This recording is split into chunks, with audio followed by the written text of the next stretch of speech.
metastasized to distant organs. And regarding its diagnosis on the microscope, the cells of a benign tumor resembles the cells of the tissue from which it is originating, whether it is from an epithelial origin or from a connective tissue origin. The cells, they are going to resemble the normal tissue, but the individual cells, they are going to demonstrate the characteristics of a neoplastic cells. But most of the benign tumors, they don't have a morphological differentiation on the microscope that we can say, okay, it is a benign tumor just by noting that one cell. But on the other hand, a malignant cell, individual malignant cell have a characteristic on microscopy that if we take that one single malignant cell out of the tissue, one single cell can even tell you that this is a malignant cell, a malignant. So that means neoplastic is referring to both benign and malignant tumors. And when I'm saying malignant cell, that means it is from a malignant tumor. So today, the entire lecture or discussion is based on just the characteristics of a malignant cell. So let us start with, now make it very clear in your minds that now we are dealing with the malignant cell. So a malignant change is going to show you some characteristics on the microscope. And those characteristics are related to the changes in the nucleus, changes in the cytoplasm, and changes in the size or shape of the cell. Now, there are certain terms on this slide. First is differentiation. Differentiation means that how closely the malignant tumor is resembling the site of origin. This term is not used for benign tumors. So this term is not used for benign tumors. Differentiation is only used for malignant tumors. So differentiation means that how closely the malignant tumor is resembling the tissue of origin. So on the microscope, a histopathologist can say that this tumor is arising from that very particular epithelium or a connective tissue component by seeing the shape, size, or the characters of that cell. Yes, a malignant cell will change its shape, size, or there are changes in the nucleus and the cytoplasm, but they are going to resemble the original tissue in a sense that if I say a tumor, which is XYZ, belongs to an epithelium, which is squamous. So a pathologist on a microscope can say, yes, this is a squamous origin, or this is a glandular origin, or this is a columnar origin. Or on the other hand, if the tumor is arising from the connective tissue component, so you may say, okay, it is from an adipose cell or a chondrocyte or an osteocyte, etc. So differentiation means that a malignant tumor is resembling the site of origin, and this term is used only for the malignant tumors. Anaplasia, on the other hand, is, in simple words, it is lack of differentiation. So anaplasia means that on the histological slide, you cannot differentiate properly the site of origin. Anaplasia is lack of differentiation. That if there is no history related or accompanying the specimen or the slide, you cannot differentiate the site of origin or the tissue of origin. The rate of growth in cases of benign, it is slow, and in cases of malignant, the growth rate is rapid or fast. Sometimes it is so fast that a tumor may gain an enormous size in just a few weeks or months. Local invasion and metastasis are again two terms which are just focusing on the malignant tumors, and they are not used for the benign tumors.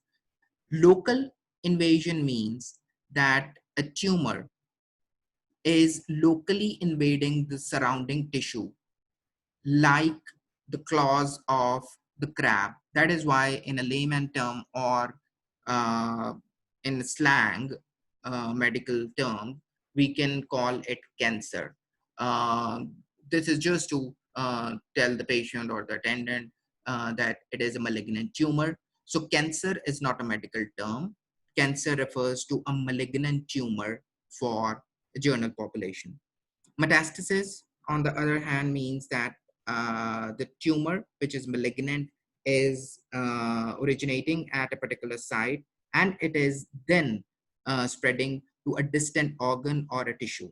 Now, what is the difference between a local invasion and metastasis? Local invasion means that if there is a site of origin, the tumor is going to invade the surrounding tissue, but as the tumor grows into the surrounding tissue, the connection with the original site from where it originated is not uh, detached. So there is a connection between the original site from where the tumor started and the invading part. But in case of metastasis, there is no connection between the original side of the tumor from where it started and the deposits other than that site which are present.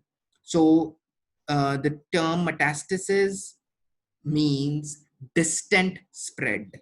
So the malignant tumors, when it is spreading to a distant site, that is called metastasis. There is no connection between the distant spread and the original site.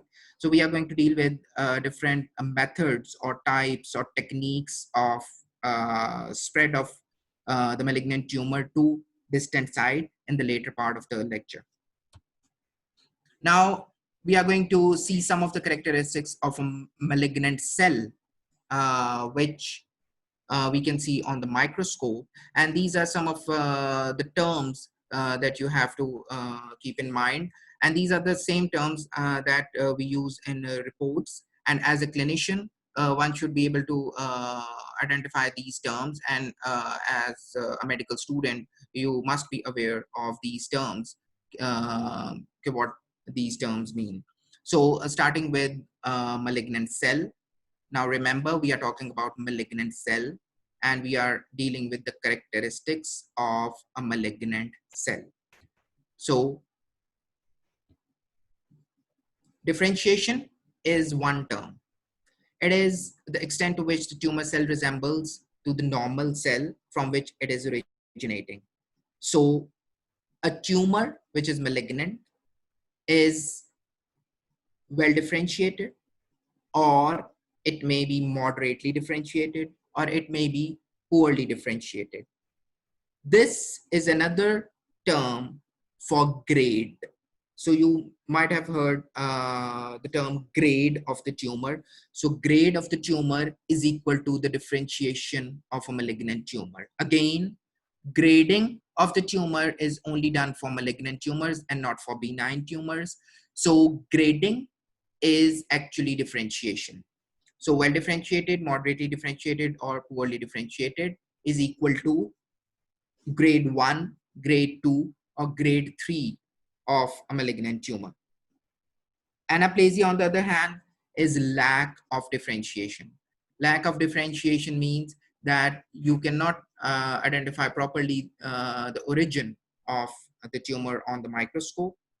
Here, I'm going to emphasize or highlight the difference between stage and grade. We are going to deal with these two terms in the later lectures also, but to differentiate between a grade and a stage. Grade is a microscopic term. Grade is done by a pathologist. Grade is written in a pathology report. So grade is equal to differentiation of the tumor, while stage is of two types. Stage may be pathological stage, which is done by a pathologist, which depends on various factors. I'm not highlighting those factors at the moment. We are going to deal with the stage later on. And stage is clinical. A clinician is going to combine the history, examination, the operative findings, the report, the histopathological staging, grading, and then he will the radiological investigations and all other investigations, and he is going to make a clinical stage that is important for the treatment of the tumor. So a histological stage or a pathological stage may differ from a clinical stage. So grade is given by the pathologist, and a pathological stage is given by the pathologist according to the sample and the microscopy, but the clinical stage is determined by the clinician, and he's going to treat the patient according to the clinical stage. So differentiation is equal to grading. Now I'm going to show you some of the examples of these well, moderately, and poorly differentiated grades. I'm taking example of squamous cell carcinoma. So squamous epithelium, for example, the skin, it is made up of stratified squamous epithelium. Our oral cavity is made up of stratified squamous epithelium. There is stratified squamous epithelium in the respiratory tract, in the anal canal, and elsewhere in the body also. So whenever there is a tumor arising from that epithelium, we call it a squamous cell carcinoma if it is a malignant tumor. So a well-differentiated squamous cell carcinoma is going to resemble a flat squamous cell. As you know from your histology knowledge, that a squamous cell is a flat cell with an oval nucleus. So a tumor, as you see in this slide, that a tumor is going to resemble a flat cell. Yes, the size of the cell may differ, the size of the nucleus may differ, and there are changes in the nucleus also, which I'm going to tell you in the later slides. But still, if the clinician says that I'm sending a biopsy from a growth or a swelling on the hand, and that swelling is arising from the skin, you may say that this is a squamous cell carcinoma, and it is verified on the slide. Yes, this is a squamous cell carcinoma, and it is well differentiated because you can still see this flat squamous cells with an oval central nucleus. This keratinous pearl on the right hand side shows that because keratin is produced by the squamous epithelium on the skin.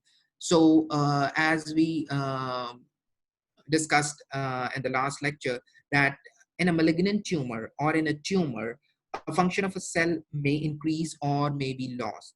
So in this case, a squamous, stratified squamous epithelium, if there is a tumor or a malignant tumor, that function of producing keratin may be excessive or may be less. So the squamous cell carcinoma, which is a malignant tumor of the squamous epithelium, may be a keratinizing squamous carcinoma or maybe a non-keratinizing squamous cell carcinoma. So in this case, it is a keratinizing squamous cell carcinoma, which is well differentiated. And this pink word-like thing on the right-hand side is actually keratin, which is deposited in the tumor, because the malignant cells, they are under no control, and they are not in control of the body. So they are going to produce a lot of keratin. Again, this is a well-differentiated squamous cell carcinoma, you can see flat cells with light pink cytoplasm and nucleus. However, the size of the nuclei, they are different, but still the shape of the cell resembles the origin. So it is well differentiated grade 1 squamous cell carcinoma. Look at this. This is moderately differentiated squamous cell carcinoma. So still the cells are flat. The cells are having a light pink cytoplasm and an oval nucleus. And in the center, you have 2 points where there is deposition of keratin. As the grade of the squamous cell carcinoma rises, there is less production of keratin. So in case of well-differentiated or grade 1 squamous cell carcinoma, there is a lot of keratin production. So there is formation of keratin pearls, but as we go higher in the grade, there is less production of keratin. So again, a moderately differentiated squamous cell carcinoma. A poorly differentiated squamous cell carcinoma. Look at this. Still, you have a small portion of the tumor which resembles the flat squamous like cells in the left hand side and the lower part and in the center, but the other parts of the slide show a darker nuclei. So this is the next characteristic of a malignant tumor. I'm going to show you in the next slide. So the first characteristic is the differentiation, which may be well differentiated, moderately or poorly differentiated. That is grade 1, 2, or 3. So again, a poorly differentiated squamous cell carcinoma, but you cannot see any keratin. So there is loss of production of keratin in the higher grades of this tumor. Anaplasia, on the other hand, means lack of differentiation. So if we are looking at this slide, this is a slide having different shapes of nuclei, and the cells, they don't show a prominent boundaries. So this is anaplasia. Anaplasia is that you cannot differentiate the origin of the tumor. Hyperchromasia is the second feature of a malignant tumor. Hyperchromasia means dark stained nuclei, darkly staining nucleus. So dark staining is because of the clumping of the chromatin. So in the previous slides, you saw that some parts of the squamous cell carcinoma, they had darkly stained nuclei as the grade was rising. So this characteristic is called hyperchromasia. Hyper is more and chromasia is color. This is just because of the clumping of chromatin. So there is dark staining of the nucleus. This is one of the characteristics of malignant tumor or a malignant cell. Again, this is hyperchromasia. Pleomorphism. Pleo means many and morphism means morphology. So pleomorphism is another prominent characteristic of a malignant cell and a malignant tumor. Pleomorphism means different shapes of the nucleus, different sizes of the nucleus. Pleomorphism also means different shapes and sizes of the cell. So in the report, we mostly emphasize on the nuclear pleomorphism, which is a characteristic of the malignant tumor. So pleomorphism means different shapes and sizes of the nucleus as well as the individual cells. So in this slide, you can see different shapes and sizes of the nucleus, and you can see hyperchromasia also. So pleomorphism is such a prominent characteristic, and even the hyperchromasia, that as I told you in the beginning of the lecture, that a malignant cell, if it is taken out of the tissue or if it is taken out of the entire malignant tumor, individually it can tell you that I am a malignant cell. So this is an FNAC, fine needle aspiration cytology from a malignant mass or a malignant lesion, you can see individually scattered cells. On the left hand side below, you can see a very big nucleus, which is which can never ever be a normal nucleus. And similarly, on the right hand side, you can see different shapes and sizes of the nucleus, which is called pleomorphism. You can see some of the nuclei, they are darkly stained, that is hyperchromasia. Another prominent characteristic of a malignant neoplasm is a prominent nucleoli. So prominent nucleoli, you can not see prominent nucleoli in a normal tissue mostly, but in cases of a malignant tumor, you can see prominent nucleoli. So in this case, you can see a nucleus. This is a nucleus, and this rounded pink body in the center is the nucleoli. So if I point out here, this is the boundary of the cell. This is the nucleus. And in this nucleus, you cannot see a prominent nucleoli, but in other, like this or this or this, you can see abnormal, enlarged, prominent nucleoli. So this is one of the characteristics of a malignant neoplasm. Another characteristic is atypical mitosis. Another feature which is not normally seen in a normal tissue, you can never ever see a mitosis, the event of mitosis in a normal tissue.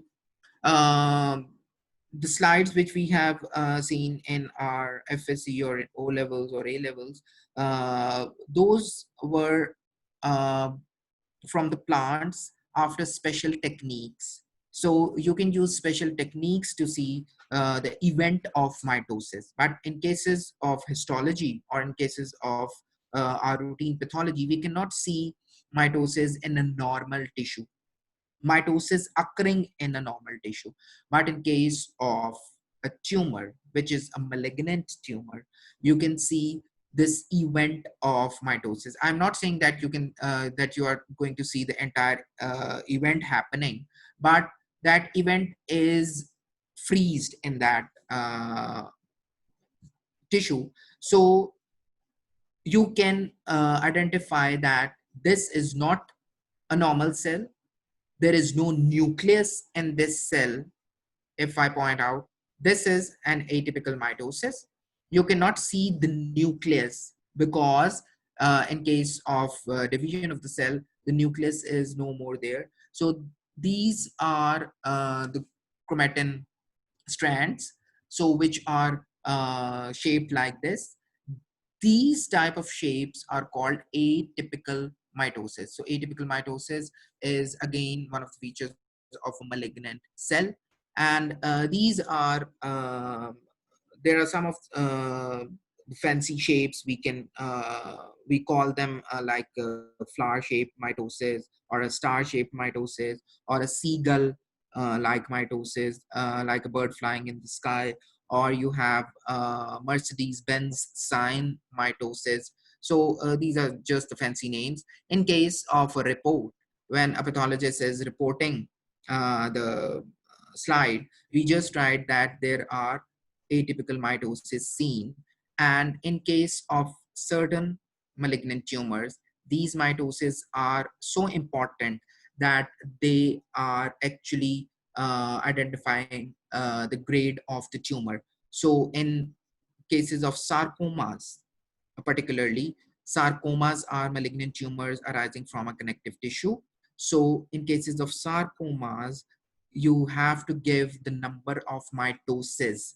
So as a clinician, you should know that as a pathologist, why I am writing the number of mitoses in my report, because it is going to change the grade of the tumor.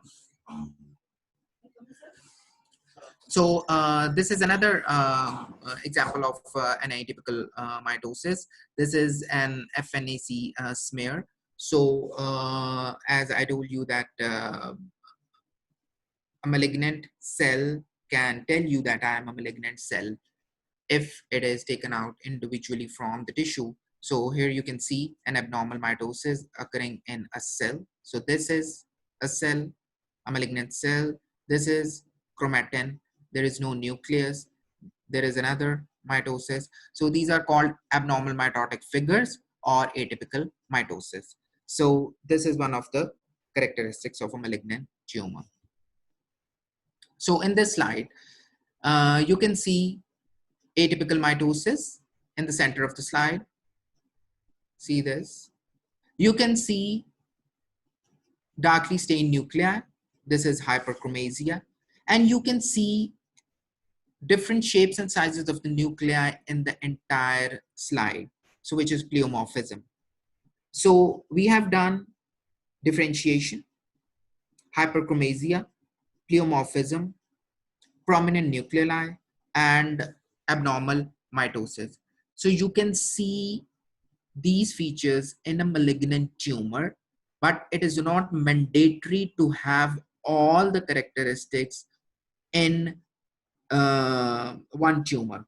So you may not have prominent nuclei, you may not see abnormal mitosis, but at least you are going to see some of these characteristics in the tumor, which is going to indicate that this is a malignant tumor. So it is not mandatory to have all the characteristics side by side, but if you have two or three characteristics, that means that that is a malignant tumor. See this again, you have pleomorphism, you have a lot of pleomorphism, which is called marked pleomorphism, and you have abnormal mitosis. uh, this is what is sorry, this is what is called Mercedes-Benz sign.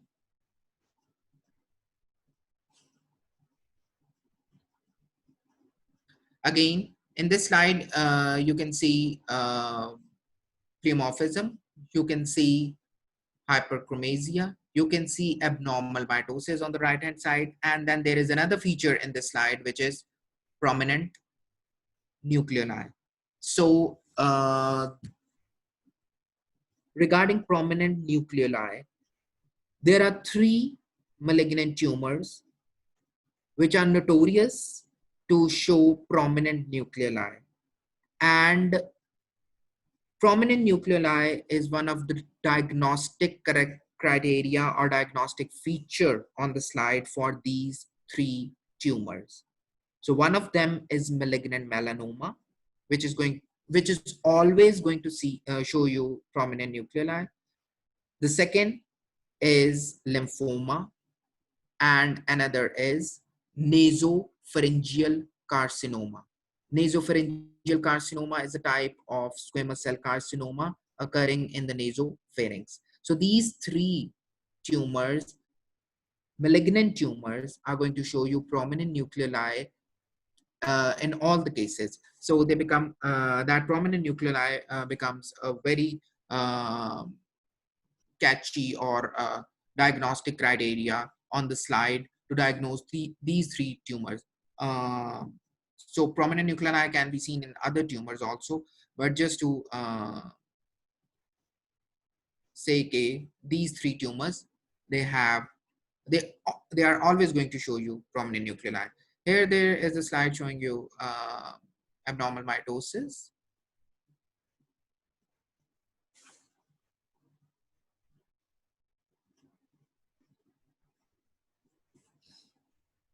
This is another feature of a malignant tumor giant cells. This is a feature we started when we were classifying giant cells in the inflammatory um, process. So there we started tumor giant cells. So tumor giant cells are seen in the tumors. There are two types of tumor giant cells. One, that tumor giant cells are tumor cells themselves. And one example we did at that time was a Hodgkin lymphoma or a Hodgkin cell. Or a tumor giant cell may be a cell which is formed in reaction by the surrounding tissue, in reaction to that tumor. So that giant cell is not actually a tumor cell, but it is formed in the tumor because of the reaction of the malignant cells. So tumor giant cells is another feature or characteristic on the slide. So regarding the rate of growth, the growth rate is faster in case of malignant tumor than the benign tumor. So the malignant tumors, they are going to invade the surrounding tissues and they are going to metastasize. So this is a summary of what we have done so far, a benign and a malignant tumor. So in a benign tumor is slow growing, malignant is fast growing. Benign are encapsulated, apart from the 3 tumors I told you in the last lecture, which are not capsulated benign tumors. One was leiomyoma, another was neurofibroma, and yet another was a hemangioma. Malignant tumors they are never ever capsulated. Benign are non-invasive, they are not going to metastasize, but malignant they are. We use differentiation word, or we use grading for a malignant, but we are not going to use the term grade or differentiation in case of benign. Oma is for benign, carcinoma is for a malignant epithelial tumor, and a sarcoma is for a malignant connective tissue tumor.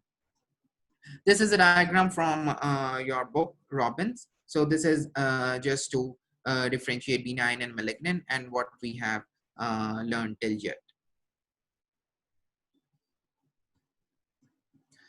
Now coming to local invasion and metastasis. Local invasion means in case of an epithelial tumor, epithelium is resting on the basement membrane.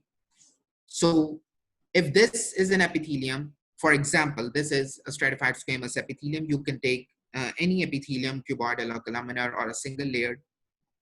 Any epithelium is resting on the basement membrane. Whenever a tumor is going to develop, it is first going to grow inside the epithelium, inside the epithelium itself. So the basement membrane is intact and there is a tumor on the basement membrane, which we called carcinoma in situ last time. So carcinoma in situ is a malignant lesion resting on the basement membrane. So once the basement membrane is breached, the tumor cells, they are going to encroach the underlying connective tissue. So this is called invasion, and this is called local invasion. So it is locally invading the surrounding connective tissue. It can invade to the length uh, it wants, because it is going to invade as far as it can reach. It is, we are going to call it invasion until and unless there is a connection between the point from which the tumor was arising as a primary, and then it breached the basement membrane, and then it was invading in the local surrounding tissue. So for example, if I have a tumor on my face and it is invading through and through to my leg, and there is a connection still intact from my face till the leg, so it is invasion. But if there is no connection between uh, the primary and the deposit on the leg, it is going to be a metastasis. So local invasion के अंदर जो primary site है और जहां तक वो invade करे वहां तक कनेक्शन रहेगा, तो हम उसको लोकल इन्वेजन ही कहते चले जाएंगे. So I think you have understood the term carcinoma in situ and the local invasion. So see this. This is locally invading tumor, and if it is an epithelial tumor, it is going to invade the surrounding connective tissue. And if it is a malignant connective tissue tumor, it is going to invade the surrounding connective tissue, or may invade the epithelium also. But because the connective tissue cells, they are not resting on the basement membrane, we are never ever going to call there is no term like carcinoma in situ, sorry, sarcoma in situ, like we call carcinoma in situ. So in case of sarcoma, there is a primary point that from where the malignant tumor is starting, and it may invade in the local vicinity or the tissue. There is another term in case of malignant tumors, which is called desmoplasia. Desmoplasia means excessive fibrosis. So there are malignant tumors in which there is excessive fibrosis. In the last lecture, in the naked eye or gross examination of the tumors, I told you, okay, there is a gross feature which is called serous tumor. If the tumor is hard on palpation, and it has a lot of fibrosis, so it is called serous. That is what we call desmoplasia on microscopy. So serous is that we are calling that hard, or the tumor having a lot of fibrosis grossly, and desmoplasia is the same thing we are calling on a microscope. So desmoplasia is excessive fibrosis.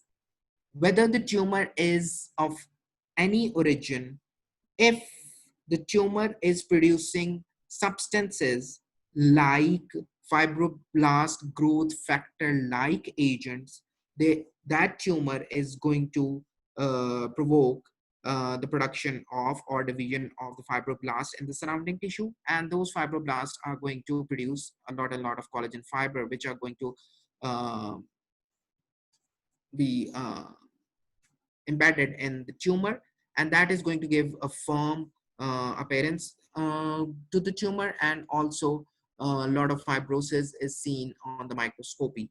The fibroblasts, they are not tumor. The fibers produced, they are not abnormal. It is just excessive fibrosis which is going on, and that is because of the reaction, or because of the tumor which was producing such substance which provoke, or which made the fibroblast divide and produce more and more fibers. So what are the pathways of metastasis? A tumor or a malignant tumor can spread to other sites through blood, lymph nodes, or lymphatics, and through the body cavities. So, for example, if it is carcinoma, a malignant tumor arising from the epithelium, it is going to first form carcinoma in situ. It is going to invade after breaching the basement membrane, and the connective tissue contains the lymphatic vessels and the blood vessels. So the tumor cells, they are going to invade those vessels, and then they can spread to other sites. And when they are going to spread to the other sites, they are going to form the same tumor there, resembling the primary tumor. So we call it that it is a distant metastasis. So lymphovascular invasion means that a tumor is invading the vessel wall, and it is present in the lumen of the vessel. So in this slide, if you see, this is a vessel, and this is a group of tumor cells present inside the lumen of the vessel. So this is what is called lymphovascular invasion.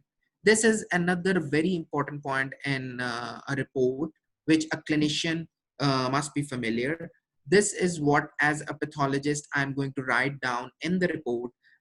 in a malignant tumor, whether I have seen lymphovascular invasion in the slide or not, because it is going to change the stage or the grade of the tumor. So lymphovascular invasion is important on the slide and telling the clinician, and the clinician must know what is the importance of this lymphovascular invasion, because if you can see the lymphovascular invasion on the slide, it is obvious that the tumor is in the blood or the lymphatic vessels, and it is spreading to the distant site.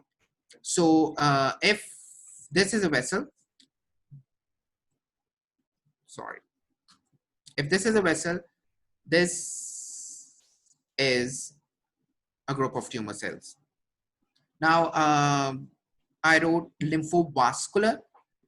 You can say lymphatic invasion, and you can say vascular invasion. If you see muscular artery or a muscular vein, so you can right away write down in the report that it is vascular invasion.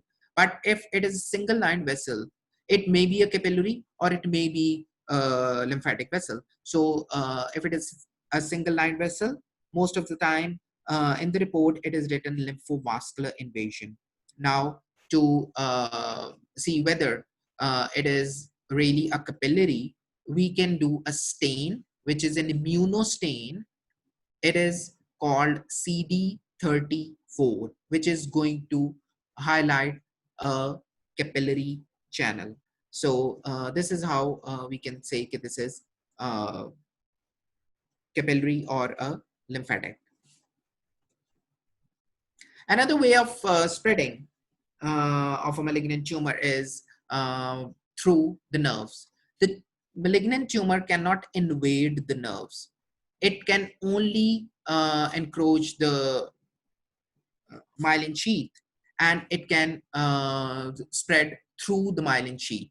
So that is why this term is perineural invasion. It is not neural invasion. Perineural, okay, on the myelin sheath, the group of cells, they are actually encroaching to another place through the myelin sheath.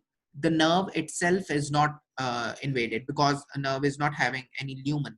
So perineural invasion is, if this is a nerve, these are the tumor cells. They are actually sticking on this, and then they are spreading to distant places.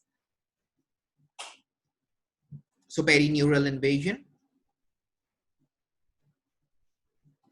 See this. This is a nerve. This is a nerve, and these are the tumor cells. So whenever a lymphatic vessel is going to take the tumor cells, the first station is a lymph node. So the tumor cells, they are resided in the lymph node first, and the lymph node might get enlarged. And the first lymph nodes which are going to get enlarged in case of any tumor are the local lymph nodes, or we call them the regional lymph nodes. For example, in case of breast, the axillary lymph nodes are examined whether they are enlarged or not, and whether they are having the metastasis or not. And if there are metastases in the lymph nodes, that means the tumor might spread elsewhere also. So on the right hand side, you can see a normal lymph node. On the left hand side, you can see the lymph node is not normal, because there is something fishy here. This is a gland, and this is something abnormal in a lymph node. You can never see a gland residing inside the lymph node. So on the right hand side, you can see the normal lymph node, which is purple in color, because it contains lymphocytes, and you can see cortex, medulla, and the follicles. But on the left hand side, you can see gland. So that means this is something fishy, and that fishy thing is actually a tumor deposit in the lymph node. So this picture shows liver metastasis.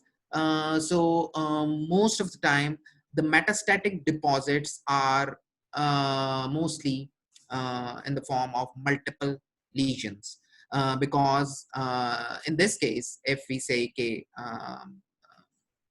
these deposit might have got here from the lymph or from the blood.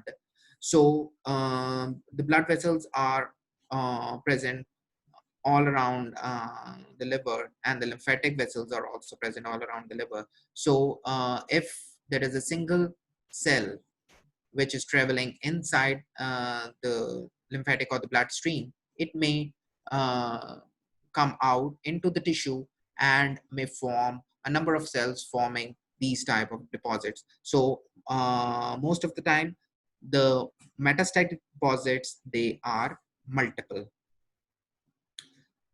This is another way of spreading through the body cavities. Body cavities means the pleura, the peritoneal cavity, and the synovial, because these three cavities are actually closed cavities. The peritoneal cavity is a big open cavity, which is having a lot of organs around that cavity. So peritoneal spread is one important spread. And peritoneal spread is important because, as I told you in our practical classes and initial lectures also, that knowing in the abdomen that which organ is having adventitia and which organ is having serosa is important, because if there is a tumor, if there is a malignant tumor and it is coming out till the adventitia, that is going to be stage 3. And if the tumor is invading the serosa, that means that the tumor is now in the peritoneal cavity, that is stage 4, because once a single tumor cell in the serosal cavity is going to travel anywhere in the peritoneal cavity and may go and form deposit anywhere on any organ. So if you are having a tumor in a patient in the ovary, the tumor cells may go to the liver through the peritoneum and may form deposits there. So this is one type of spread. So a malignant tumor can spread to distant places or can metastasize through blood, through through lymphatic vessels, and lymph nodes are one of the intermediate stations which may get enlarged. The tumor may spread through perineural invasion, and the tumor may spread through peritoneal cavity. Brain tumors, they do not metastasize mostly, and brain tumors are one type of tumors which are not actually we don't call them benign or malignant tumors. They are graded differently, which I'm going to highlight in the later lectures. Lastly, regarding the spread, some interesting facts are that all the carcinomas, all the carcinomas which are actually uh, the malignant tumors of epithelium, they spread through lymphatics. All the carcinomas, they spread through lymphatics except 3 carcinomas: hepatocellular carcinoma, renal cell carcinoma, and follicular carcinoma of thyroid. So all the carcinomas, they are going to spread through lymphatic except these 3: hepatocellular, renal cell, and follicular carcinoma of thyroid. All the sarcomas, they spread through blood except 3 sarcomas. So sarcomas are malignant tumors of connective tissue. So all the sarcomas spread through blood except 3: mesothelioma, synovial sarcoma, and rhabdomyosarcoma. So these 3 sarcomas, rhabdomyosarcoma, synovial sarcoma, and mesothelioma, they spread through lymphatic. Why it is important? Because as a clinician, if you are suspecting an epithelial tumor on history and examination, you are going to palpate the regional lymph nodes, because all the carcinomas spread through lymphatics. And knowing these three, they spread through the blood. And if on examination and history you are suspecting a sarcoma, you know as a clinician that all the sarcomas spread through blood except rhabdomyosarcoma, synovial sarcoma, and mesothelioma. So you are going to look for lymph nodes in these three cases. And in case of perineural invasion can be seen in any malignant tumor, but there are tumors, three malignant tumors in which perineural invasion is always seen. So it is one of the prominent features of these three malignant tumors. So as a pathologist, I am bound to write in the report whether I have seen perineural invasion in these three tumors or not. So those three tumors with prominent perineural invasion are pancreatic adenocarcinoma. It is adenocarcinoma, epithelial tumor arising from the gland in case of pancreas. So pancreatic adenocarcinoma. Number two is prostatic adenocarcinoma, adenocarcinoma of prostate, and adenoid cystic carcinoma of parotid gland, or you may say salivary glands. So adenoid cystic carcinoma of, so these are three carcinomas which have a prominent perineural invasion.